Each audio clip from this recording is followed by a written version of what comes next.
Welcome back to another technical deep dive here in the debug zone. Today we're tackling a big question and breaking it down with insights from other users.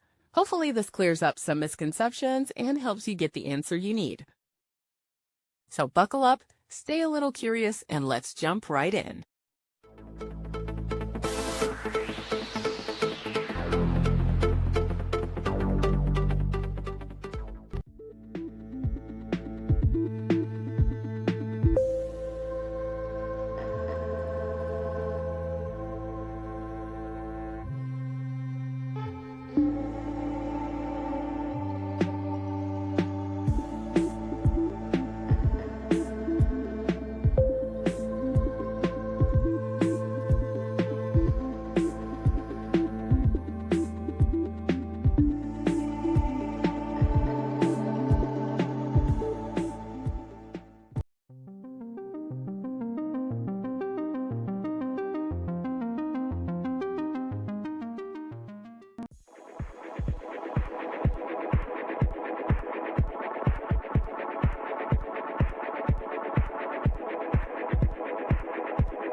And that's a wrap.